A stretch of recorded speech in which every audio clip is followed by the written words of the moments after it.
Hello viewers, welcome back to my channel ओमेजो point. आज हम क्लास 9th के मैथमेटिक्स के एक्सरसाइज 1.1 का फर्स्ट क्वेश्चन करेंगे। देखो फर्स्ट क्वेश्चन में क्या है, is zero a rational number, can you write it in the form of p oblique q where p and q are integers and q not equal zero. यानी क्या पूछना चाह रहा है क्वेश्चन में, is zero a rational number, क्या zero जो zero होता है रेशनल नंबर है, ये पूछना चाह रहा है क्वेश्चन में कि क्या जीरो रेशनल नंबर है। कैन यू राइट इट, क्या आप इसको लिख सकते हैं इन द फॉर्म, यानी कौन सी फॉर्म में, पी ऑब्लिक क्यू की फॉर्म में, क्या आप इसको पी ऑब्लिक क्यू की फॉर्म में लिख सकते हो। वेयर पी एंड क्यू, जहाँ पे पी और क्यू आर इन इंटीजर्स, यानी जहाँ पे पी और क्यू एक पूर्णांक हो, यानी क्या हो, इंटीजर्स का मतलब होता है पूर्णांक, and q not equal zero, यानी क्यू के बराबर क्या, जीरो नहीं हो। यानी ये पूछना चाह रहा है क्वेश्चन में कि क्या जीरो है वो रेशनल नंबर है क्या।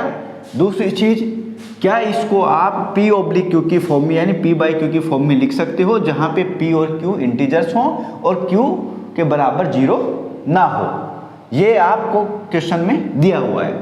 अब इसको सोल्व कैसे करेंगे, इसका सॉल्यूशन देखिए। जीरो लेते हैं हम सबसे पहले। जीरो क्या है, जीरो हम जब भी नंबर्स की बात करते हैं तो हमारे होल नंबर में भी आता है जीरो, और होल नंबर सभी क्या होते हैं, रेशनल नंबर होते हैं। मैंने लास्ट वीडियो में जो आपका इसका जो नंबर सिस्टम का वीडियो है इंट्रो का, जिसमें इंट्रोडक्शन दिया है नंबर सिस्टम के बारे में, उसके अंदर मैंने सभी नंबर्स, जो जितने टाइप के नंबर्स उनके बारे में बताया मैंने। तो वहाँ पे होल नंबर है, उसके अंदर जीरो आ रखा है, ठीक है, यानी जीरो होल नंबर होता है, और उसके बाद इंटीजर में भी जीरो है। तो मैंने बताया था कि जो आपका रेशनल नंबर है, सॉरी, यानी जो परिमेय संख्याएं हैं, रेशनल नंबर हैं, उनके अंदर सारे होल नंबर्स भी आते हैं और सारे इंटीजर्स भी होते हैं। तो जीरो है, इस जीरो के बारे में इस क्वेश्चन में पूछा गया है कि जीरो क्या रेशनल नंबर है। तो जीरो को हम रेशनल नंबर कह सकते हैं, यानी जीरो एक रेशनल नंबर है। किस लिए है, क्योंकि होल नंबर में आता है, पहली चीज। दूसरी क्या, इंटीजर है, और जीरो को हम पी ऑब्लिक क्यू की फॉर्म में लिख सकते हैं। जैसे जीरो है हमारे पास, तो जीरो ऑब्लिक वन कर दूं मैं यहाँ पे, ठीक है, यानी इसकी वैल्यू वापस कितनी आ जाएगी, कोई चेंज नहीं होगा, जीरो ही होगी। लेकिन ये जो जीरो है ये है पी यहाँ पे, और वन है ये है क्यू। अब जो हमारा रेशनल नंबर के लिए, यानी परिमेय संख्या के लिए जो कंडीशन है, पहली कंडीशन तो क्या होती है, पी ऑब्लिक क्यू की फॉर्म में होना चाहिए, ठीक है। ऐसा कोई भी नंबर हो या कोई फ्रैक्शन जिसको पी ऑब्लिक क्यू की फॉर्म में लिखा जा सके, कोई भी नंबर हो हमारे पास, उसको रेशनल नंबर कहेंगे जो पी ऑब्लिक क्यू की फॉर्म में लिखा जा सके। सेकंड कंडीशन क्या होती है, ये इंटीजर्स होनी चाहिए, पी और क्यू क्या होनी चाहिए, इंटीजर्स, ठीक है। थर्ड क्या होती है, कोप्राइम, यानी इनका जो HCF है वो वन होना चाहिए, वन के अलावा और कुछ नहीं होना चाहिए, ठीक है। इसके बाद ये तीन कंडीशन हो गई, ठीक है, यानी HCF वन हो गया पी ऑब्लिक क्यू की फॉर्म में, और पी क्यू दोनों इंटीजर होने चाहिए। और चौथी कंडीशन क्या होती है, क्यू नॉट इक्वल जीरो, यानी ये चार कंडीशन यदि फुलफिल कर रहा है कोई भी नंबर, तो वो क्या कहलाता है, रेशनल नंबर कहलाता है, यानी ये परिमेय संख्या कहलाती है। तो जीरो के लिए ये चारों कंडीशन कंप्लीट होनी चाहिए, यानी पूर्ण होनी चाहिए, तब आप इसको जीरो को क्या कहेंगे, परिमेय संख्या कहेंगे, रेशनल नंबर कहेंगे।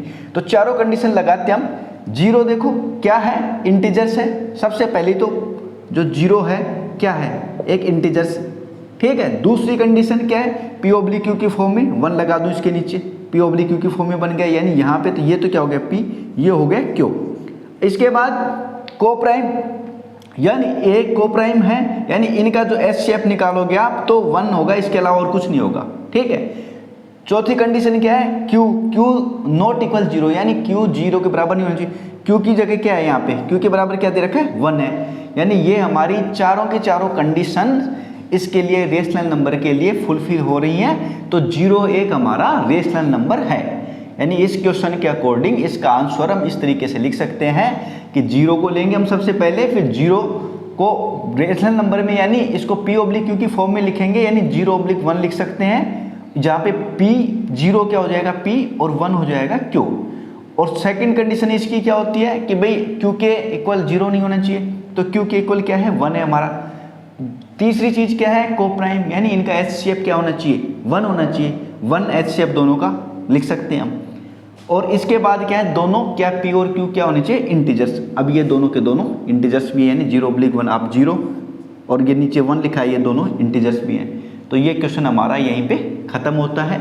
इस क्वेश्चन को इस तरीके से आप समझ सकते हैं। Thank you.